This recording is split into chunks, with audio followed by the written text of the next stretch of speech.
विस्तार से इस बात को बताएंगे। 2025 से लेकर लगभग 2031 तक का समय विशेषकर ज्योतिषीय दृष्टि से अच्छा नहीं है। कहीं बाढ़ आ रही है। इसका परिणाम जो आप देख रहे हैं, हम आपको डराने के उद्देश्य से बिल्कुल नहीं कह रहे, अभी कुछ भी नहीं है। जिस पैसे को आप रुपया पैसा करते हो, वो पैसा धरा रह जाएगा, लोग चले जाएंगे। चारों ओर कहीं भूकंप होगा, कहीं बाढ़ होगी, कहीं भारी वर्षा होगी। उसमें विशेष वर्षा है। वैष्णो देवी पे माता रानी किसके लिए बैठी हैं? नहीं, पंजाब में बाढ़ आई थी, सोई तो रहे थे, चारपाई की चारपाई सहित बह गए। जय श्री कृष्ण, जय श्री राधे। सभी भक्तों को श्री हरगोविंद सेवा समिति की ओर से राधे राधे। आज का विषय जो ये चंद्र ग्रहण 7 सितंबर 2025 को पड़ने जा रहा है, उसके बारे में भक्तों के बार बार आग्रह करने से, बाकी तो आजकल बड़े बड़े विद्वान बैठे हैं जो लोगों के घरों में पहुंच जाते हैं सोशल मीडिया के द्वारा ही। हमने सोचा, विचार किया, कोई बात नहीं, जो पूछेगा उसको बताएंगे, लेकिन बार बार आग्रह से भक्तों के, क्योंकि भक्त कह रहे हैं, कोई बोल रहा है कितने बजे से ग्रहण है, कोई कितने बजे से, कोई कहाँ पड़ रहा है, कहाँ नहीं पड़ रहा है। ये बहुत बड़ा कंफ्यूजन है।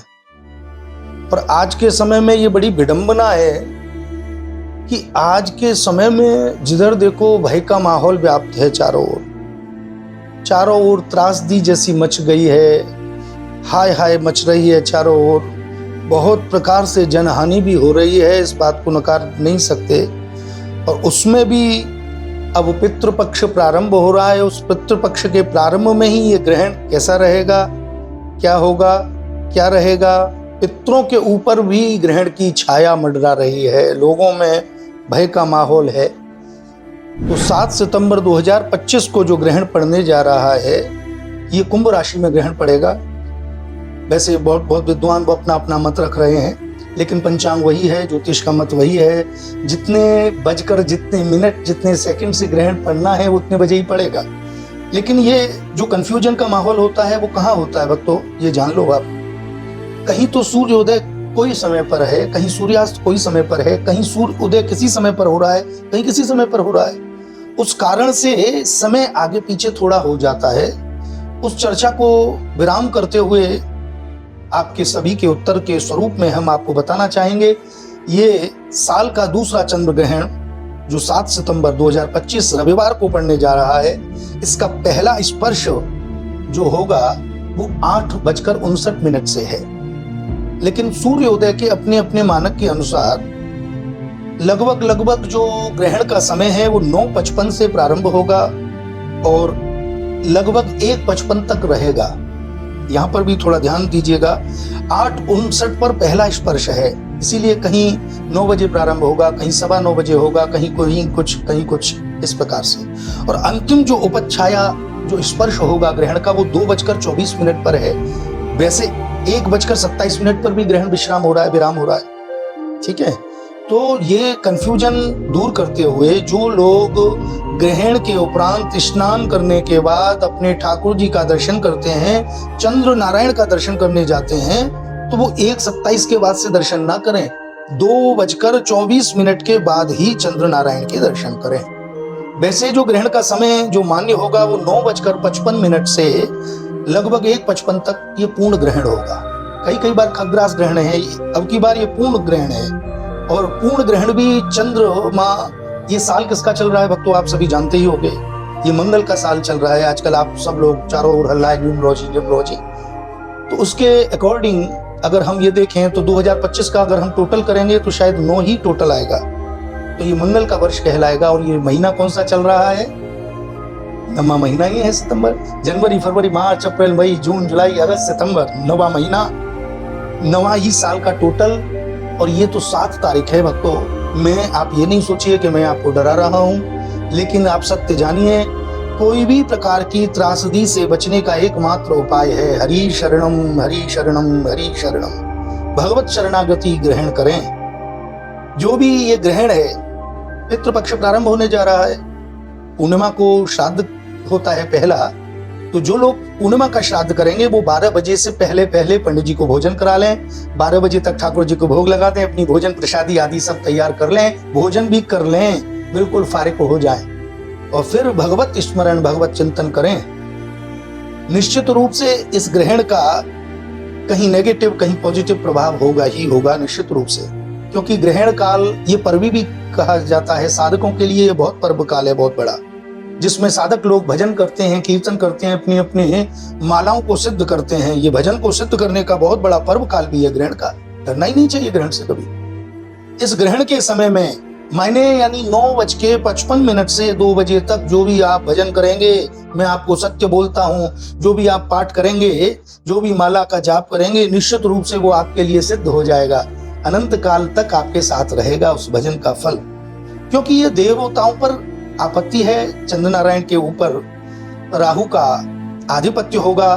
उस समय में चंद्र राहु का योग भी ज्योतिषीय दृष्टि से बनेगा, जिसकी छाया समूची पृथ्वी पर पड़ेगी। मंगल का वर्ष पहले से ही चल रहा है। मंगल भी आप जानते हैं एक अंगारक पिंड का सा ही स्वरूप है। ऐसा ही दर्शन आप चंद्रमा का करेंगे। जो भी दिल्ली से, बॉम्बे से, केलकटा से, भारत के दूर दराज के देशों से भी चंद्रमा को अगर जो वैज्ञानिक लोग अवलोकन करते हैं तो बिल्कुल लाल कलर का चंद्रमा दिखाई देगा। मंगल का ही साल है, मंगल का ही मास है और चंद्रमा भी मंगलमय हो जाएगा। लेकिन ये मंगलमय कोई कार्य नहीं कर पाएगा। ये मंगलमय कार्य उसी के लिए होंगे जो मंगल भवन अमंगल हारी और द्रवहु सुदशरथ अजिर बिहारी। जो मेरे भगवान सभी मंगलों की खान हैं, अमंगलों का हरण करने वाले श्री हरि श्री राम हैं। उनका जो नामस्मरण करेंगे बस वही पार पाएंगे। वैसे ये जो ग्रहण पड़ने जा रहा है ये कुंभ राशि के अंदर ग्रहण होगा, पूर्वा भाद्रपद नक्षत्र में होगा। एक बात और सभी भक्त ध्यान रखें, जिन भक्तों की राहु की महादशा चल रही है या जिन भक्तों की बृहस्पति की महादशा चल रही है, थोड़ी सी सावधानी उनको बरतने की आवश्यकता है, क्योंकि ये जो चंद्र ग्रहण है राहु और बृहस्पति के नक्षत्रों से होकर ही गुजरेगा। ये Bharat, Australia, Asia, Africa, Europe आदि नगरों में, देशों में दिखाई देगा। भारत के भी कई नगरों में इसका ज्यादा नेगेटिव प्रभाव देखेंगे आप। जैसे हमारा धरती का स्वर्ग, हमारी पृथ्वी का कहते हैं आप लोग कश्मीर है, उस कश्मीर पर भी इसका दुष्परिणाम दिखाई देगा। ग्रहण के 40 से 90 दिनों तक इसका असर आप देखेंगे। उड़ीसा में इसका विशेष कर असर आप देखेंगे, पश्चिम बंगाल और पहाड़ी क्षेत्रों में इसका और ज्यादा कुछ इफेक्ट नेगेटिव रूप में दिखाई पड़ता है हमको ज्योतिषीय दृष्टि से। लेकिन ग्रहण काल में हम लोग क्या ना करें, पूछते हैं भक्त। तो देखिए, ग्रहण काल में सोना नहीं चाहिए, ग्रहण काल में कोई भी शुभ कार्य नहीं करने चाहिए। ग्रहण काल में भजन करिए, परमात्मा को याद करिए, क्योंकि हम आपको ये बात डराने के उद्देश्य से नहीं, लेकिन आपको सत्य बताएं। ये जो 2025 से हमारी वीडियो आगे आएगी उसको भी आप देखेंगे, उसमें हम विस्तार से इस बात को बताएंगे। 2025 से लेकर लगभग 2031 तक का समय विशेषकर ज्योतिषीय दृष्टि से अच्छा नहीं है। इसका परिणाम जो आप देख रहे हैं, कहीं बाढ़ आ रही है, कहीं कुछ, ये तो अभी कुछ भी नहीं है। हम आपको डराने के उद्देश्य से बिल्कुल नहीं कह रहे। जिस पैसे को आप रुपया पैसा करते हो, वो पैसा धरा रह जाएगा, लोग चले जाएंगे। चारों ओर कहीं भूकंप होगा, कहीं बाढ़ होगी, कहीं भारी वर्षा होगी। हमारी पंचांगों में तो ये पहले से ही वर्णित है कि इस वर्ष में विशेष वर्षा है। लोगों ने नहीं माना, नहीं समझा उस बात को। जो लोग नास्तिक हैं, लेकिन नास्तिक में भी आस्तिकपना होता है, ये आप याद रखें। रावण हो चाहे कंस हो, उसने भी भगवान श्री राम श्री कृष्ण को भजा, कैसे भी स्वरूप में सही। हम हमेशा कहते हैं या तो इस पार रहें या उस पार रहें, बीच वाला तो डूब जाता है। अब बहुत लोग कह रहे हैं, बोले महाराज दर्शन करने गए वैष्णो देवी और ऐसा ये हुआ, ये उनकी क्या गलती थी? गलती क्यों नहीं थी? वैष्णो देवी पे माता रानी किसके लिए बैठी हैं? वैष्णो देवी पे माता रानी तपस्या करने बैठी हैं, भगवान को प्राप्त करने के लिए, उनको पति रूप में वर्णन करने के लिए बैठी हैं। लेकिन वहां गाड़ियों के हॉर्न, हवाई जहाज, हेलीकॉप्टर से यात्रा जा रही हैं। ये शब्द, ये ध्वनि क्यों? दिखावा क्यों? शोर शराबा क्यों? और जब से वो शांत बैठी हैं तो कभी ना कभी तो देखिए भाई, आप लोग भी विचार करिए, क्योंकि हम भी उन्हीं के अंशज हैं। जब हमको आवेश आता है तो कभी उनको भी तो आएगा। अब कह रहे हैं मैया मान जाओ मान जाओ, पहले क्यों नहीं माना? पहले क्यों नहीं समझा इस बात को आप लोगों ने? हमारा सीधा सीधा उद्देश्य केवल इतना है, भगवत चिंतन करिए, भगवान का स्मरण करिए, इस ग्रहण का मैं फिर आपको रिपीट करता हूं, कुंभ राशि के अंदर ये ग्रहण पड़ रहा है पूर्वा भाद्रपद नक्षत्र में। इसका निश्चित रूप से कहीं दुष्परिणाम, कहीं कुछ है। तो कुछ राशियां हैं जिन पर नेगेटिव प्रभाव इस ग्रहण का है। वो राशियां हैं, अगर उनमें से आपकी कोई राशियां है, आपकी कोई एक राशि है, तो आप सावधान होकर भगवान का और ज्यादा भजन करें। सबसे पहली राशि है कुंभ राशि। कुंभ राशि वालों को विशेष सावधानी बरतने की आवश्यकता है। दूसरे नंबर की वृषभ राशि, मिथुन राशि और फिर सिंह राशि और तुला राशि। इन राशि के जातकों को विशेष रूप से चंद्र नारायण के मंत्र का ओम सोम सोमाय नमः इस मंत्र का जाप करना चाहिए, या अपने गुरु मंत्र का जो सर्वोपरि है उसका भजन यजन करना चाहिए। और आपको विशेष बात बताएं हम, ये पूर्वा भाद्रपद नक्षत्र में है। दूसरा, ये मंगल का वर्ष है, इसीलिए हनुमान चालीसा का विशेष अनुष्ठान करें। जिन राशियों के नाम हमने अभी अभी लिए हैं, तो कम से कम वही लोग, आपको कम से कम 3.5 घंटे का समय मिल रहा है। इस समय में लगभग 108 हनुमान चालीसा के पाठ करें। ना कर सकें तो सुंदरकांड का पाठ करें, लेकिन सोइएगा बिल्कुल नहीं। इस ग्रहण में सोना नहीं है। नहीं, पंजाब में बाढ़ आई थी, सोई तो रहे थे, चारपाई की चारपाई सहित बह गए। हम डराने का उद्देश्य नहीं है, लेकिन हम सच कह रहे हैं, जगने का समय है। इस समय परमात्मा को याद करिए, चिंतन करिए। जो भगवान की शरणागति में जाएगा, मेरे गिरिराज की शरण में जाएगा, मैं ये तो नहीं कहूंगा कि बस वही बचेगा और सब गड़बड़ हो जाएगी, लेकिन आप समझदार हैं सब लोग। मेरा बार बार आपसे आग्रह यही है। दूसरा, आप लोग कहेंगे कुछ राशियां ऐसी हैं जिन पर पॉजिटिव प्रभाव भी इस ग्रहण का रहेगा। उस क्रम में सबसे पहली राशि है मेष राशि, दूसरी है कन्या राशि और वृश्चिक राशि और धनु राशि। इन पर बहुत हद तक अच्छे परिणाम होंगे, लेकिन फिर भी मेष राशि वालों को वाहन सावधानी से चलाने की आवश्यकता है। कन्या राशि के जातकों को स्वास्थ्य की चिंता करने की आवश्यकता है।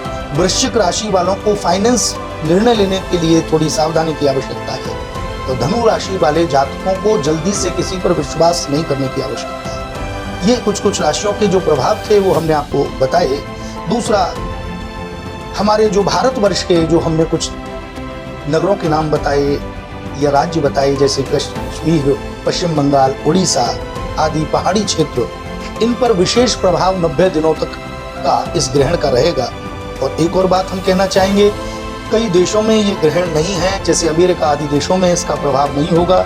उसका सबसे पहला कारण है कि उस समय वहां दिन होगा या रात्रि होगी, तो ये ग्रहण का समय निकल जाएगा। लेकिन सावधान, ये देश अमेरिका के लिए भी ये ग्रहण अच्छा नहीं होगा।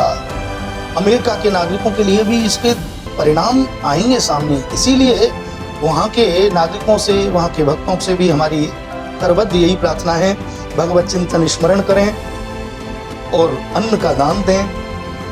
ग्रहण काल में जो भी भक्त हैं, जिस समय ग्रहण पड़े उस समय अपने जो हमने वृषभ, मिथुन, सिंह, तुला, कुंभ जो राशि विशेष करके बताई हैं, इस राशि के जातक अपने पहने वस्त्र का दान करें, गेहूं का दान करें, चावल का दान करें। विशेषकर चावल का दान विशेषकर करें, निश्चित भगवत कृपा होगी। अधिकाधिक भगवत चिंतन स्मरण करें, सुमिरन करें भगवान का। सुंदरकांड या हनुमान चालीसा का पाठ अवश्य से अवश्य करें भक्तों। हम आपसे ये बात बार बार कह रहे हैं। निश्चित रूप से ठाकुर जी आपका कल्याण करें। मेरे श्री हरगोविंद प्रभु की आप पर कृपा रहे। ये जो ग्रहण काल है, जो आपत्ति काल है, इसको भी आप भक्त लोग पर्व काल बना लेते हैं। पर्व काल कैसे बनेगा? मंत्रों को सिद्ध करिए, गुरु मंत्र का जाप करिए। महामंत्र हरे कृष्ण कृष्ण कृष्ण हरे हरे, हरे राम राम राम हरे हरे, इसका स्मरण करें। और जो जातक, विशेषकर ऐसे जातक जो बहुत लंबे समय से किसी रोग से ग्रस्त हैं, वो एक मंत्र का जातक जाप करें। ओम जूम सह माम पालय पालय, ओम जूम सह माम पालय पालय। जय श्री कृष्ण, जय श्री राधे, हरि बोल।